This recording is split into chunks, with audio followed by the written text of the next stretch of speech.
দাও ইখলাস এমন মোরে ইয়া ইলাহি।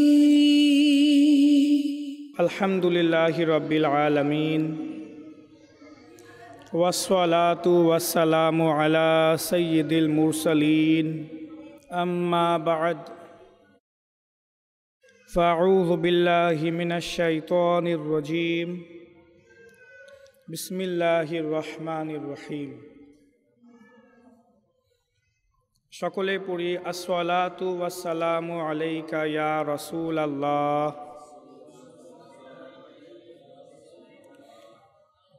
আসসালাতু ওয়াসসালামু আলাইকা ইয়া হাবিবাল্লাহ। আসসালাতু ওয়াসসালামু আলাইকা ইয়া নবিয়াল্লাহ ওয়া আলা আলিকা ওয়া আসহাবিকা ইয়া নূরাল্লাহ। জামিউস সগীর নামক কিতাবে রয়েছে নবী করিম রউফুর রহিম রসুল আমিন সাল্লাল্লাহু তাআলা আলাইহি ওয়া আলিহি ওয়াসাল্লাম ইরশাদ করেন, যায়্যিনু মাজালিসাকুম বিসসালাতি আলাইয়া ফাইন্না সলাতাকুম আলাইয়া নূরুল লাকুম ইয়াউমাল কিয়ামা। তোমরা তোমাদের মজলিস সমূহকে আমার উপর দুরূদ শরীফ পাঠ করে সুসজ্জিত করো, কেননা আমার উপর তোমাদের দুরূদ শরীফ পাঠ করা কিয়ামতের দিন তোমাদের জন্য নূর হবে। যখনই কোনো জিকিরের মেহফিলে অংশগ্রহণ করার সৌভাগ্য নসিব হবে এবং সেখানে প্রিয় নবী হুজুর সাল্লাল্লাহু আলাইহি ওয়াসাল্লামের সম্মানিত নাম নেওয়া হয়, তো মজলিসের সৌন্দর্য বৃদ্ধি ও বরকত লাভের আশায় দুরূদ শরীফ পাঠ করা উচিত। আসুন আমরা একবার দুরূদ শরীফ পাঠ করে নেই। সল্লু আলাল হাবিব সাল্লাল্লাহু তাআলা আলা মুহাম্মদ সাল্লাল্লাহু আলাইহি ওয়াসাল্লাম সলাতাম ওয়া সালামান আলাইকা ইয়া রাসূলুল্লাহ। আল্লাহ রাব্বুল আলামিন সূরাতুল বাকারার 67 নম্বর আয়াতে মুবারাকাতে মহান আল্লাহ রাব্বুল আলামিন বনি ইসরাইলের একটি অদ্ভুত ঘটনা বয়ান করেছেন। অনেক সুন্দর একটি ঘটনা। এটি এমন একটি ঘটনা যার উপর ভিত্তি করে এই সূরার নামকে সূরা বাকারা দ্বারা নামকরণ করা হয়েছে। বাকারা শব্দের অর্থ হচ্ছে গরু বা গাভী। তো আল্লাহ তাবারাকা ওয়া তাআলা এখানে এই গাভী বা গরুকে কেন্দ্র করে একটি এমন সুন্দর ঘটনা বয়ান করেছেন যে পরবর্তীতে এই সূরার নামই গরুর সূরা দ্বারা রাখা হয়েছে। সূরাতুল বাকারা শব্দের অর্থ কি? গরুর সূরা বা গাভীর নামের সূরা। তো ইনশাআল্লাহ তাআলা সংক্ষিপ্ত আকারে এই ঘটনা উপস্থাপন করার চেষ্টা করছি। বনি ইসরায়েলের এক ধনী লোক, যার কোনো সন্তান ছিল না, তার এক ভাতিজা ছিল যে তার সকল সম্পদের উত্তরাধিকারী। যেহেতু তার কোনো ওয়ারিস বা সন্তান ছিল না ওই ধনী ব্যক্তির, তো তার মৃত্যুর পর উত্তরাধিকার হিসাবে ওই ভাতিজাই সব কিছু পাওয়ার ছিল। কিন্তু তার ভাতিজা তাড়াতাড়ি সম্পত্তি লাভের আশায় তার চাচাকে হত্যা করে ফেলে, আর রাতের অন্ধকারে তার লাশকে নিয়ে অপর এক এলাকায় গিয়ে ফেলে আসে। আর সকালে নিজেই দাবি করে বসে যে আমার চাচাকে কেউ হত্যা করে ফেলেছে। নিজেই হত্যাকারী, আবার নিজেই দাবি করে বসে যে আমার চাচাকে কেউ হত্যা করেছে, আমি এর বিচার চাই। এখন বনি ইসরায়েলের মাঝে তর্ক বিতর্ক শুরু হয়ে যায়। তারা একে অপরের উপর দোষ লাগাতে থাকে যে আমি হত্যা করি নাই, তুমি হত্যা করেছো। সে বলে না আমি হত্যা করি নাই, অমুকে হত্যা করেছে। বলে অমুকে না, ওই অপর মানুষ হত্যা করেছে। এভাবে একে অপরের তারা দোষ চাপাতে লাগলো। যখন কোনো সমাধান বের হয় নাই, তখন তারা হযরত মুসা আলাইহিস সালামের নিকট উপস্থিত হয় এবং সম্পূর্ণ ঘটনা খুলে বলে, হুজুর কে হত্যা করেছে এটার বিচার করে দেন। তখন মুসা আলাইহিস সালাম ইরশাদ করেন, আল্লাহ রাব্বুল আলামিন তোমাদেরকে নির্দেশ দিচ্ছেন তোমরা একটি গরু, একটি গাভী জবেহ করো। একটু অদ্ভুত না? অবাক করে দেওয়ার মতো কথা। খুঁজতে হবে হত্যাকারীকে, যে হত্যা করেছে কে, আর সমাধান দেওয়া হচ্ছে কি গরু জবাই করো। একটু অবাক করে দেওয়ার মতো কথা। তো এটা চিন্তা করে বানি ইসরাইলরা মুসা আলাইহিস সালামকে লাগামহীন হয়ে বলে উঠল, হুজুর আমরা আপনার কাছে আসছি হত্যাকারীকে এটার সমাধান চাওয়ার জন্য, আর আপনি আমাদেরকে বলছেন গরু জবাই করতে। আপনি কি আমাদের সাথে ঠাট্টা মশকারি করছেন? নাউযুবিল্লাহ মিন যালিক। মুসা আলাইহিস সালাম আল্লাহর একজন বিশিষ্ট নবীর সাথে তারা কিভাবে কথা বলছে, অথচ এটি নবী রাসূলদের সাথে কথা বলার আদব না, যে আপনি ঠাট্টা মশকারি করছেন। তো তারা আদব বজায় রাখে নাই। নবী রাসূলদের সাথে এভাবে কথা বলা উচিত না, কিন্তু বনি ইসরায়েলের মধ্যে কিছু লোক ছিল যারা লাগামহীন হয়ে কথা বলেও ফেলতো এভাবে। তো কিন্তু মুসা আলাইহিস সালামের সহনশীলতা দেখুন। তাদের পক্ষ থেকে এরকম উত্তর পাওয়ার পরেও তিনি রাগান্বিত হন নাই। যদি কোনো বড় রাজা বাদশাহ হতো, সে কি বলতো যে আমার প্রজা আমার সাথে এভাবে কথা বলছে, সাথে সাথে শাস্তির ঘোষণা দিয়ে দিত। কিন্তু তিনি কি বলেন, তার সহনশীলতা দেখুন, আউযু বিল্লাহি আন আকুনা মিনাল জাহিলিন, আমি আল্লাহর কাছে আশ্রয় প্রার্থনা করছি এ কথা থেকে যে আমি অজ্ঞদের অন্তর্ভুক্ত হয়ে যাই। অর্থাৎ ঠাট্টা মশকারি করা এটা অশিক্ষিতদের কাজ, ঠাট্টা মশকারি করা জাহিলিনদের, অজ্ঞদের কাজ। আমার কাজ হচ্ছে আল্লাহ তাবারাকা ওয়া তাআলার ওহী, আল্লাহ তাআলার বাণী তোমাদের কাছে পৌঁছিয়ে দেওয়া। আমি তো তাই বলি যে আল্লাহ রাব্বুল আলামিন আমাকে বলেন, সুতরাং তোমাদেরকে যা নির্দেশ দেওয়া হয়েছে এর উপর আমল করো, যাও একটা গরু জবাই করো। এখন হুকুম তো ছিল শুধু গরু জবাই করার, একটা গাভী জবাই করার। তো যে কোনো একটা গরুকে বা গাভীকে ধরে তারা যদি জবাই করে দিত, তাহলে আল্লাহর এই হুকুমের উপর আমল হয়ে যেত।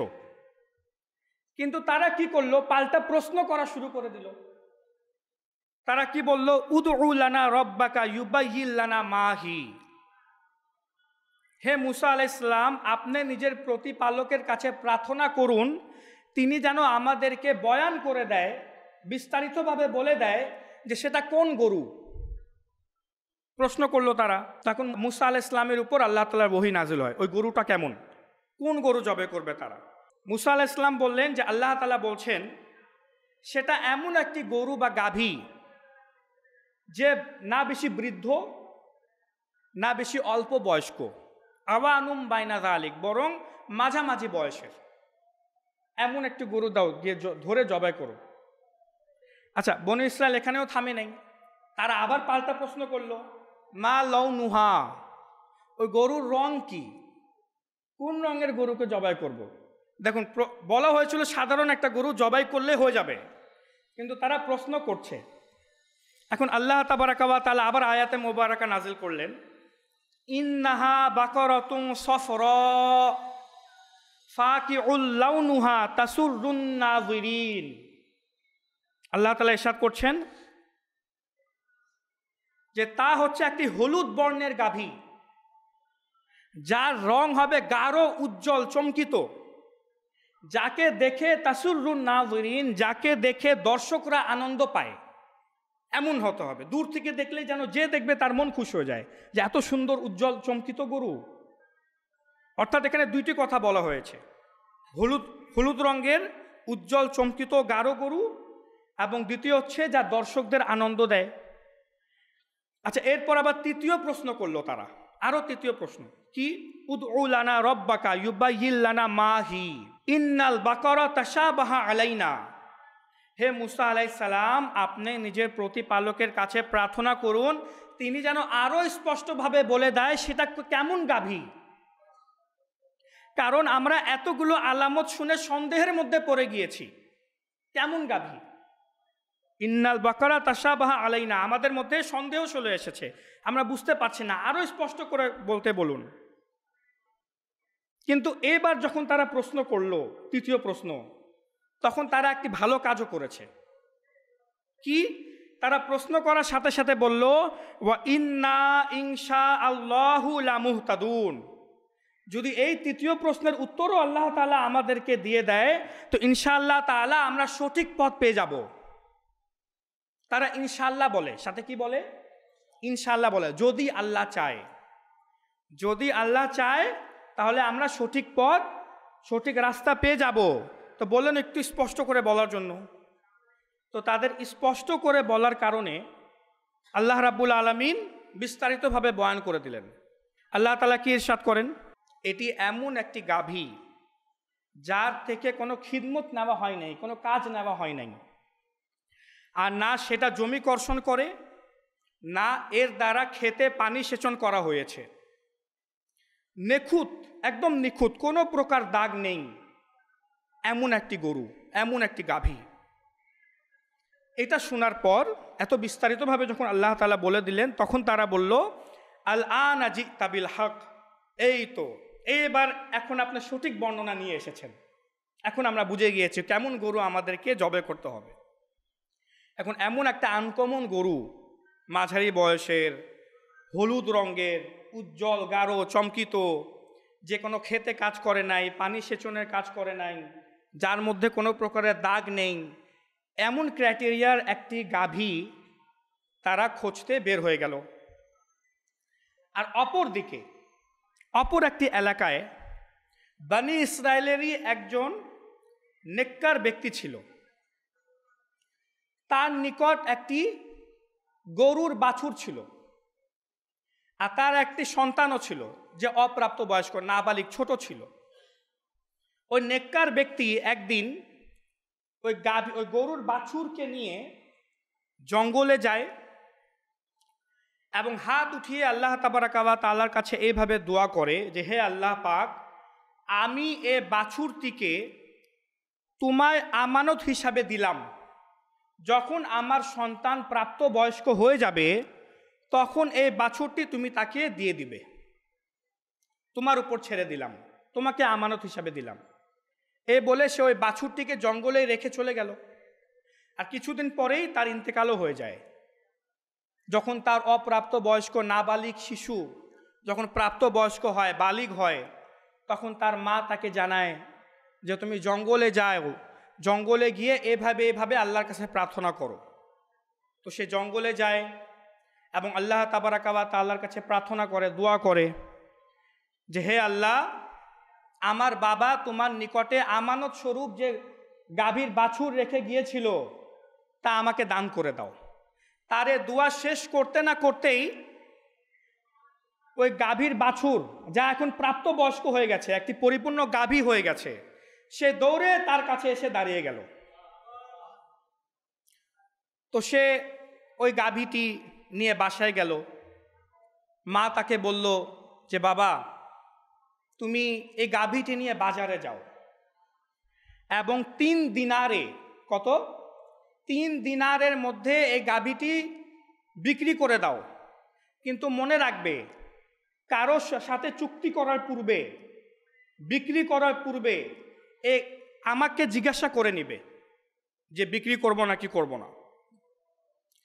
সে গাভী নিয়ে বাজারে গেল এবং এর দাম নির্ধারণ করলো 3 দিনার। তো এক গ্রাহক আসলো, কত দাম? 3 দিনার। তা আমি তোমাকে 6 দিনার দিব। কত? 6 দিনার, ডাবল।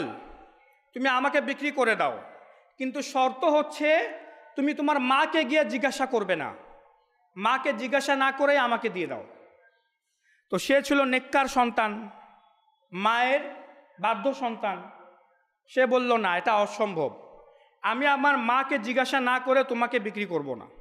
সে গাভী নিয়ে বাসায় চলে আসলো, মাকে সম্পূর্ণ ঘটনা খুলে বলল যে, মা, গ্রাহক তো 6 দিনার চেয়েছে, আমি দিই নাই।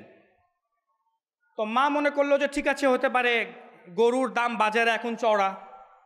বললো, ঠিক আছে, তুমি বাজারে গিয়ে এখন এর দাম নির্ধারণ করবে 6 দিনার।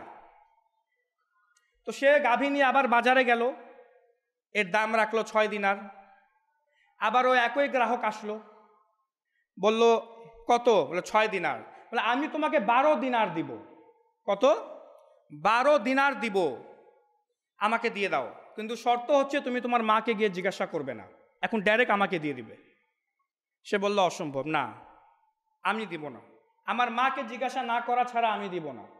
এই জায়গায় আমরা কেউ থাকলে, বর্তমানে যুগে কেউ মুসলমান থাকলে সে কি করতো? হ্যাঁ ভাই ডাবল টাকা পাচ্ছি, মা পরে, আগে নিয়ে যাও, টাকা দাও। আমাদের অবস্থা এরকম। কিন্তু সে কিরকম নেককার সন্তান ছিল, মায়ের অনুমতি ব্যতীত ডাবল পাচ্ছে, কিন্তু তারপরও সে বিক্রি করছে না। সে আবার মায়ের কাছে আসলো, গাভী নিয়ে চলে আসলো, দেয় নেই, এবং মাকে বলল, মা এমন এমন ঘটনা। তার মাও একজন নেককার আর বুদ্ধিমান ছিল, আল্লাহর নেককার বান্দি ছিল। সে ঘটনাটা বুঝতে পারল। তার মা বলল যে, বাবা আমার মনে হচ্ছে সে কোনো মানুষ না, সে মানুষ রূপে একজন ফেরেশতা। এবার যখন সে গ্রাহক তোমার কাছে আসবে, তখন তুমি তাকে জিজ্ঞাসা করবে যে এই গাভী আমি বিক্রি করব নাকি করব না। তো সে বালকটি গাভীটি নিয়ে আবার বাজারে গেল, আবারও একই গ্রাহক আসলো আর জিজ্ঞাসা করলে এর দাম কত। তো ওই যুবক সে আর কিছুই না বলে বলল যে, আপনি কি আমাকে এই গাভীটি বিক্রি করার অনুমতি দিচ্ছেন? আমি কি বিক্রি করব? যখন এরকম প্রশ্ন করলো, তখন সাথে সাথে ওই গ্রাহক বলে উঠল যে, শোনো, আমি হচ্ছি আল্লাহ তাআলার পক্ষ থেকে প্রেরিত ফেরেশতা, তুমি এই গাভীটি এখন বিক্রি করবে না। বনি ইসরায়েলের লোকেরা তোমার কাছে আসবে এই গাভীটি ক্রয় করার জন্য, কারণ তাদেরকে যে গাভী প্রয়োজন সে সকল চাহিদা রিকোয়ারমেন্টস এই গাভীর মধ্যে আছে। তার থেকে কোনো খিদমত নেওয়া হয় নাই, কোনো পানি সেচনের কাজ করানো হয় নাই, এর রং ও হলুদ, গাঢ়, উজ্জ্বল, চমকিত, মাঝারি বয়সের। তো বনি ইসরায়েল তোমার থেকে নিতে আসবে। যখন তারা তোমার কাছে আসবে, তখন তুমি তাদের কাছে চাইবে এই গাভীর চামড়া ভর্তি স্বর্ণ, এর মূল্য চাইবে, আর তারা তোমাকে দিবে। অতঃপর ওই ফেরেশতা চলে গেলেন। আর ঠিকই কিছুদিন পর ওই বনি ইসরায়েলেরা খুঁজতে খুঁজতে খুঁজতে ওই গাভীর মালিকের কাছে এসে পৌঁছায়। হ্যাঁ, এটা তো সেই গাভী যেটা আমরা খুঁজছি, যেরকম আল্লাহ তাআলা আমাদেরকে বলেছেন সেরকমই। যখন তারা দাম জিজ্ঞাসা করলো, তখন সে বলল যে এই গাভীর চামড়া ভর্তি স্বর্ণ মূল্য আমি চাই। এখন যেহেতু তাদের প্রয়োজন, তাদের চাহিদা, তারা দিতে বাধ্য। তারা গাভীটি ক্রয় করে নিল এত স্বর্ণ দিয়ে। অতঃপর সেই গাভীটিকে জবে করে। জবে করার পর আল্লাহ তাআলার পক্ষ থেকে নির্দেশ আসে, ইদরিবুহু বিবাদিহা, যে এই গাভীর মাংসের একটি টুকরা নিয়ে, কিছু অংশ টুকরো নিয়ে ওই যাকে হত্যা করা হয়েছে মৃত ব্যক্তির শরীরের সাথে ঘষা দাও। তো আল্লাহ তাআলার নির্দেশ মোতাবিক ওই গাভীর মাংস নিয়ে যখন তারা ঘষা দিল, টাচ করাইলো, সাথে সাথে ওই মৃত ব্যক্তি উঠে বসে গেল, এবং কে তাকে হত্যা করেছে তার নাম সে নিয়ে নিল, যে আমাকে অমুকে হত্যা করেছে, আমার ভাতিজা। আর নাম নেওয়ার সাথে সাথে সে আবার মৃত্যুবরণ করলো, নামটা প্রকাশ করে দিল। আর এইভাবে এই ঘটনার সমাপ্তি ঘটে, যা আল্লাহ তাবারাকা ওয়া তাআলা কোরআনে পাকে বয়ান করেছেন। এরপর আল্লাহ তাআলা বলছেন, এই পুরা ঘটনা বয়ান করার পর আল্লাহ রাব্বুল আলামিন শেষে নিজের শান বয়ান করছেন, কাযালিকা ইউহয়িল্লাহুল মাউতা ওয়া ইউরিকুম আয়াতিহি লাআল্লাকুম তাআকিলুন। আর এভাবেই আল্লাহ রাব্বুল আলামিন মৃতকে জীবিত করে থাকেন। ওয়া ইউরিকুম আয়াতিহি, এবং নিজের নিদর্শন সমূহ তোমাদেরকে দেখান, লাআল্লাকুম তাআকিলুন, যাতে করে তোমরা বুঝতে পারো, যাতে করে তোমরা বুঝতে পারো। সুবহানাল্লাহ। আল্লাহ তাবারাকা ওয়া তাআলার কুদরত দেখুন। আল্লাহ রাব্বুল আলামিন যদি চেতেন, তাহলে এত ঘটনা না করে ওই গাভীটির মাধ্যম ছাড়াও ওই মৃত ব্যক্তিকে জীবিত করতে পারতেন না? ওই গরুকে জবাই করে তার মাংস মৃত ব্যক্তির সাথে লাগিয়ে তারপর তাকে জীবিত করা হলো, এত কিছু না করেও তো আল্লাহ জীবিত করতে পারতেন ওই মৃত ব্যক্তিকে। বা মুসা আলাইহিস সালামকে বলতেন যে যাও গিয়ে বলো কুম বিইজনিল্লাহ, মুসা আলাইহিস সালাম গিয়ে বলতেন আল্লাহর হুকুমে জীবিত হও, সে জীবিত হয়ে যেত। কিন্তু তারপরেও আল্লাহ তাবারাকা ওয়া তাআলা এরকম কেন করলেন? কেন বললেন গাভী জবাই করো, তার মাংসের টুকরা নিয়ে তার শরীরে লাগাও? যাতে করে আমাদেরকে বোঝানো যায়, আমরা বুঝতে পারি যে আল্লাহ তাবারাকা ওয়া তাআলার কুদরত কেমন, যে একটি মৃত গাভীর মাংসের টুকরার মধ্যে আল্লাহ তাআলা চাইলে এমন প্রভাব সৃষ্টি করে দিতে পারেন যে তার টাচ করার কারণে একটা মৃত জীবিত হয়ে গেল। তো আল্লাহ তাবারাকা ওয়া তাআলার সরাসরি কুদরতের শান কি হবে? আল্লাহ রাব্বুল আলামিন এই বিষয়টি আমাদেরকে বুঝিয়েছেন। আচ্ছা, এত বড় একটি ঘটনার মধ্যে কয়েকটি শিক্ষণীয় বিষয় আমাদের রয়েছে। যেমন একটি হচ্ছে অতিরিক্ত প্রশ্ন করা, অতিরিক্ত অনর্থক প্রশ্ন করা। যেমন বনি ইসরায়েলকে বলা হয়েছিল তোমরা একটি গরু ধরে জবাই করো এবং তার মাংসের টুকরো নিয়ে তার শরীরের সাথে লাগাও। যে কোনো একটা গাভীকে জবাই করলেই হয়ে যেত, কিন্তু তারা প্রশ্ন করা শুরু করে দিল, কেমন গরু, কোন ধরনের গরু, তার গুণাবলী কি, তার বিশিষ্ট কি, বিভিন্ন ধরনের প্রশ্ন করা তারা শুরু করে দিল। তো এই যত তারা বেশি প্রশ্ন করতে লাগলো ততই বেশি শর্ত বৃদ্ধি হতে লাগলো, এমন হতে হবে, সেমন হতে হবে। আর তাদের জন্য এমন গাভী বা এমন গরুকে তালাশ করা, অন্বেষণ করা কষ্টসাধ্য হয়ে গেল। এটা তাদের দোষের কারণেই। তো অতিরিক্ত অনর্থক প্রশ্ন করা ঠিক না। হাদিসে মোবারকাতে রয়েছে, যা মুসনাদে আহমদ বিন হাম্বালের হাদিস, যে আল্লাহ তাবারাকা ওয়া তাআলা তিনটি বিষয়কে অপছন্দ করেন। ইন্নাল্লাহা কারিহা লাকুম সালাসান, তিনটি বিষয়কে অপছন্দ করেন। সর্বপ্রথম তিল বা কল, অনর্থক কোনো কারণ ছাড়া তর্কে বিতর্কে জুড়ে যাওয়া, যার কোনো ভালো উদ্দেশ্য নাই, কোনো দুনিয়া আখিরাতের কোনো লাভ নেই, এমন কোনো লাভবান কোনো টপিক ছাড়াই তর্কে বিতর্কে জুড়ে যাওয়া। দুই, ওয়া কাসরাতুস সওয়াল, অনর্থক অতিরিক্ত প্রশ্ন করা। তিন, ওয়া ইদাআতুল মাল, এবং সম্পদ অপচয় করা। আল্লাহ তাআলা তিনটি বিষয়কে পছন্দ করেন না। তো আমাদেরকে উচিত অনর্থক প্রশ্ন না করা। আমাদের সমাজে এরকম অনেক মানুষকে দেখা যায় অনর্থক প্রশ্ন করে কোনো কারণ ছাড়াই। কেমন? নামাজ 5 ওয়াক্ত কেন ফরজ করা হইল, 6 ওয়াক্ত কেন করা হয় নাই? এটা কোনো প্রশ্ন? জাকাত 2.5% কেন ফরজ করা হয়েছে? রমজান মাসের রোজা শুধু রমজানেই ফরজ করা কেন হয়েছে? এ ধরনের প্রশ্ন। সুদকে কেন হারাম করা হয়েছে? আচ্ছা, অনেকে তো নাউজুবিল্লাহ মিন যালিক আল্লাহ এবং আল্লাহর রাসূলকে পরামর্শ দেয়, নাউজুবিল্লাহ, আল্লাহর রাসূলকে পরামর্শ দেয় যে নামাজ 5 ওয়াক্ত ফরজ না করে 4 ওয়াক্ত হলে বেশি ভালো হইতো, জাকাত আর একটু কম হলে ভালো হইতো। সুদের মধ্যে তো আমি কোনো খারাপই দেখি না, এটা তো মানুষের লাভই হয়। ইন্টারেস্টের তো মানুষের লাভই হয়। কিছু আমি ইন্টারেস্ট যদি পেয়ে যাই, যদি আমি কোনো জায়গায় টাকা সংরক্ষণ রাখি আর ওই প্রতিষ্ঠান যদি আমাকে কিছু ইন্টারেস্ট দেয় প্রতি মাসে, কোনো সুদ দেয়, লাভ দেয়, তো এটা তো আমার জন্য ভালো। তো এটা তো আমি কোনো ক্ষতি দেখি না। আল্লাহ তাআলা এটা হারাম করলেন কেন? এটা কি? নাউজুবিল্লাহ, আল্লাহ এবং আল্লাহর রাসূলকে পরামর্শ দিচ্ছে। তো মনে রাখবেন, অনেক ক্ষেত্রে এভাবে কথা বললে কুফরিও হয়ে যায়, অনেক ক্ষেত্রে কুফরি পর্যন্ত হয়ে যায়। তো এইগুলা থেকে বাঁচা উচিত। আচ্ছা, অনুরূপভাবে এই ঘটনাতে আরেকটি শিক্ষণীয় বিষয় হচ্ছে যে নিজের মাল সম্পত্তি সব কিছু আল্লাহ রাব্বুল আলামিনের উপর ছেড়ে দেয়া। কি করা? আল্লাহ তাআলার উপর ছেড়ে দেওয়া। যেমন ওই নেককার ব্যক্তি নিজের গাভীটি নিয়ে জঙ্গলে যায় এবং বলে, হে আল্লাহ, আমি এই গাভীটি তোমার উপর ছেড়ে দিলাম, তোমাকে আমানত হিসাবে দিলাম। যখন আমার ছেলে প্রাপ্তবয়স্ক হয়ে যাবে তাকে ফিরিয়ে দিও। আর ঠিকই যখন সে প্রাপ্তবয়স্ক হইল, জঙ্গলে গেল, আল্লাহ তাআলার কাছে গরু বা গাভী ফেরত চাইল, তখন আল্লাহ তাবারাকা ওয়া তাআলা সে গাভীটি ফেরত করে দিলেন। আর তখন সে প্রাপ্তবয়স্ক হয়ে গেল। আর এত বছর ওই গাভী জঙ্গলে ছিল, তাকে কোনো হিংস্র প্রাণী আহার করে নাই, ওই গাভীর কোনো ক্ষতি হয় নাই, বরং ঠিকভাবে ছিল। তো সব কিছু আল্লাহ তাবারাকা ওয়া তাআলার উপর ছেড়ে দেওয়ার আমরা অভ্যাস করি, আল্লাহর ভরসায় ছেড়ে দেওয়া। যেমন আমরা রাতে শয়ন করতে যাই, তো যখন আমরা শয়ন করতে যাব তো আল্লাহ তাআলার উপর ছেড়ে দিব। কিভাবে? প্রথমে আয়াতুল কুরসি পাঠ করব।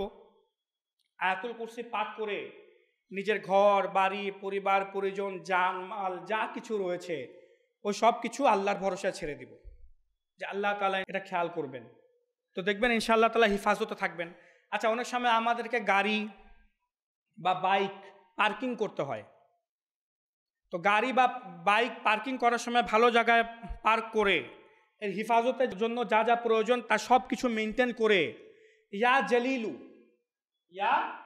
জালিলু 10 বার পড়ুন এবং নিজের গাড়ি বাইকের উপর দম করে দিন, এরপর আল্লাহর উপর ছেড়ে দেন, ইনশাআল্লাহ তাআলা হিফাজতে থাকবে। অনেক আল্লাহর উপর যখন আপনার ভরসা মজবুত থাকবে, হিফাজতে থাকবে। কিন্তু হ্যাঁ, মনে রাখবেন, নিজের পক্ষ থেকে যা যা করা প্রয়োজন, পার্কিংয়ে রাখা, লক করা, যা যা প্রয়োজন সব কিছু করবেন, তারপর আল্লাহর উপর ভরসা করবেন।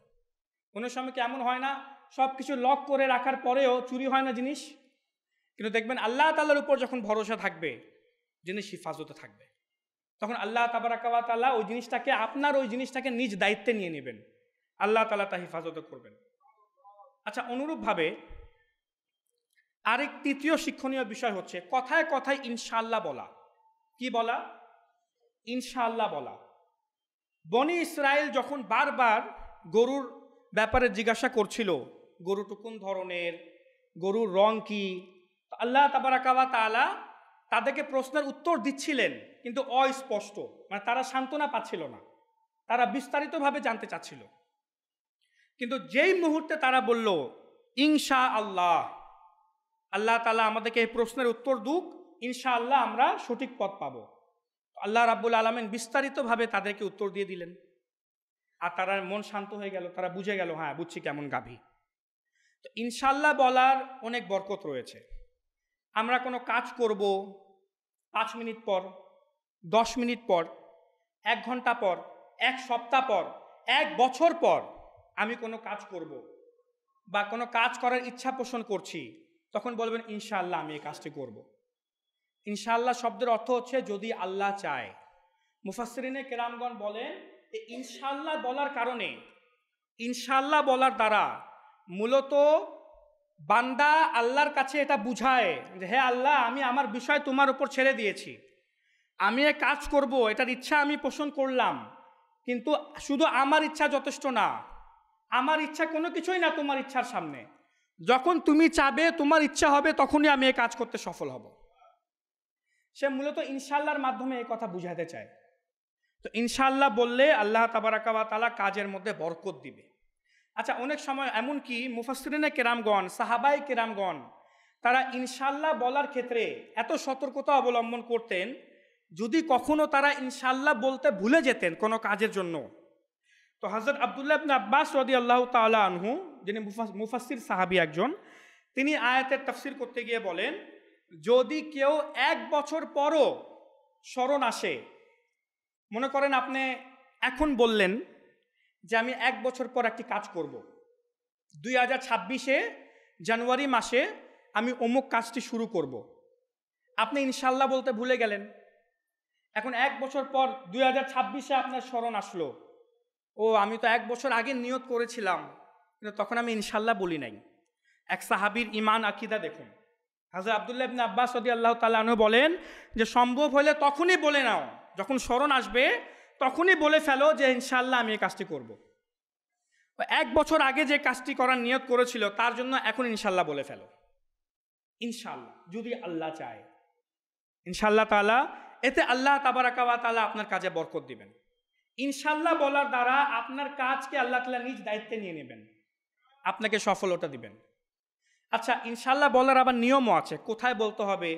যেমন আপনি যখন কোনো কিছু করার ইচ্ছা পোষণ করবেন তখন বলবেন ইনশাআল্লাহ। কেউ জিজ্ঞাসা করলো কেমন আছেন, ইনশাআল্লাহ, এটা উত্তর হলো না। অর্থাৎ আমি বাংলায় যদি বলি কেমন আছেন, যদি আল্লাহ চায়, এটা উত্তর হলো কোনো? আমি জিজ্ঞাসা করতেছি কেমন আছেন, না আপনি বলছেন যদি আল্লাহ চায়, এটা তো উত্তর হলো না। যদি কি জিজ্ঞাসা করে কেমন আছেন, তখন বলতে হবে আলহামদুলিল্লাহ, সকল প্রশংসা আল্লাহ তাআলার জন্য, আমি ভালো আছি। অনেককে দেখা যায় খবর নিতে গিয়েও ইনশাআল্লাহ শব্দ ব্যবহার করে না, তখন বলবেন আলহামদুলিল্লাহ। আর যখন আপনি কোনো কাজের ইচ্ছা পোষণ করবেন বা কাউকে ওয়াদা দিবেন হ্যাঁ আমি এই কাজটি করব, নিয়ত প্রকাশ করবেন, তখন বলবেন ইনশাআল্লাহ আমি এই কাজটি করব। আচ্ছা, অনুরূপভাবে লাস্ট যে শিক্ষণীয় বিষয়, আরও অনেক অসংখ্য আছে, বরং কোরআনে পাকের আয়াত, কোরআনের ঘটনা, হাজার শিক্ষণীয় ঘটনা আছে। মুফাসসিরিনে কেরাম ব্যাখ্যা করে করে শেষ হয়ে গেছেন, কিন্তু তাফসীর এখনো শেষ হয় নাই। জাস্ট আমি কয়েকটি আপনাদের কাছে বয়ান করছি। লাস্ট যে শিক্ষণীয় বিষয় তা হচ্ছে বাবা মার আনুগত্য করা। যেমন আমি যখন ঘটনা বলছিলাম তখন আপনারা শুনেছেন যে যখন ওই বালকটি গাভী নিয়ে বাজারে বিক্রি করতে যায়, তখন গ্রাহক এসে বলে আমি তোমাকে 6 দিনার দিব, আমি তোমাকে 12 দিনার দিব, তোমাকে ডাবল টাকা দিব, আমি ডাবল দিব যা কিছু, কিন্তু তুমি তোমার মাকে জিজ্ঞাসা করো না, আমাকে ডাইরেক্ট বিক্রি করে দাও। তখন ডাবল টাকার অফার পাওয়ার পরেও ওই বালক গাভীটি বিক্রি করে নাই, যে মার অনুমতি ছাড়া, যে আমার মা বলে নাই, মাকে জিজ্ঞাসা করে তুমি আমাকে 1000 টাকা দাও, 1,00,000 টাকা দাও, আমার মা যতক্ষণ অনুমতি দিবে না আমি বিক্রি করব না। এর দ্বারা কি বুঝতে পারলেন যে বাবা মার আনুগত্য করা কত ইম্পর্টেন্ট। যে নেককার সন্তান হবে, নেককার সন্তান, তার সবচেয়ে বড় আলামত হচ্ছে সে নিজে বাবা মার কথা শুনবে, বাবা মাকে সম্মান করবে, বাবা মাকে কখনো কষ্ট দিবে না। মুসান্নাফে আব্দুর রাজ্জাক, ইমাম বুখারীর যিনি উস্তাদ, বুখারী শরীফ নাম তো শুনেছেন, কিতাবের নাম, হাদিসের কিতাব, শ্রেষ্ঠ হাদিসের কিতাবের নাম। এই বুখারী শরীফ যিনি লিখেছেন, ইমাম বুখারী, তার উস্তাদ, তিনি যে বই লিখেছেন মুসান্নাফে আব্দুর রাজ্জাক, সেখানে তিনি অনেক সুন্দর একটি হাদিসে মোবারকা নকল করেছেন। তিনি বলেন যে প্রিয় নবী সাল্লাল্লাহু তাআলা আলাইহি ওয়া আলিহি ওয়াসাল্লাম ইরশাদ করেছেন, হে আমার উম্মতিরা, তোমরা বাবা মার নাফরমানি করো না, বাবা মার নাফরমানি করো না। যদি তারা তোমাকে আদেশ করে, যদি তারা তোমাকে নির্দেশ দেয় যে তোমার সকল সম্পত্তি তাদের কাছে হস্তান্তর করে দাও, তাহলে করে ফেলো। কে বলছেন এটা? প্রিয় নবী বলছেন। বাবা মা যদি বলে না তোমার সকল টাকা আমাকে দিয়ে দাও, তাহলে করে ফেলো। আজকালের সন্তানরা কেমন, বাবা মার সাথে কৃপণতা করে, বাবা মার সাথে, নিজের সন্তান, নিজের স্ত্রী, নিজের পরিবার পরিজন সব কিছু ঠিক আছে, হাইফাই ভাবে থাকছে, কিন্তু বাবা মাকে কি করছে, ওল্ড হাউসে রেখে আসছে। আচ্ছা, বাবা মা ওল্ড হাউসে নাই, পুরানো একটা বাসার মধ্যে পড়ে আছে, সে নিজে আলাদা ভালো একটা এলাকার মধ্যে ভালোভাবে 40-50 হাজার টাকার ফ্ল্যাটে ভাড়া নিয়ে থাকছে বা ক্রয় করে থাকছে, আর বাবা মা কষ্ট করে থাকছে, কি খাচ্ছে না খাচ্ছে কোনো খোঁজ খবর নাই। আর এখানে প্রিয় নবী বলছেন, যদি বাবা মা বলে তোমার সম্পদ আমাদের কাছে হস্তান্তর করো, দিয়ে দাও বাবা মাকে, তাদের হক এটা। অনুরূপভাবে অপর একটি হাদিসে মোবারকাতে রয়েছে, যা মুজাবুল আওসাতের মধ্যে আছে, যে তুমি তোমার বাবা মায়ের সাথে ভালো করো তো তোমার সন্তানরাও তোমার সাথে ভালোই করবে। অর্থাৎ তুমি তোমার বাবা মার সাথে কল্যাণ করবে, তোমার সন্তানরা তোমার সাথে কল্যাণ করবে।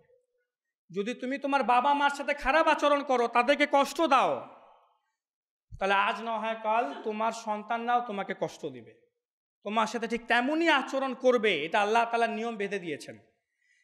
কিছু শাস্তি আছে যা মৃত্যুর পর পাওয়া যায়, কবরেও তার আযাব হবে, কিন্তু আল্লাহ তাবারাকা ওয়া তাআলা বাবা মার ক্ষেত্রে এই দুনিয়ায় নির্ধারণ করে দিয়েছেন, কবরে তো শাস্তি আছেই, আখিরাতে তো শাস্তি আছেই, কিন্তু এই পৃথিবীর জীবনেও আল্লাহ তাবারাকা ওয়া তাআলা বাবা মাকে যে কষ্ট প্রদান করে, ওই সন্তানকে আল্লাহ তাআলা শাস্তি দেয়, তার জীবন থেকে বরকত উঠায় নেয় আল্লাহ তাআলা, যার বাবা মা কষ্টের মধ্যে থাকে বা যে নিজের আচরণ দ্বারা বাবা মাকে কষ্ট দেয়।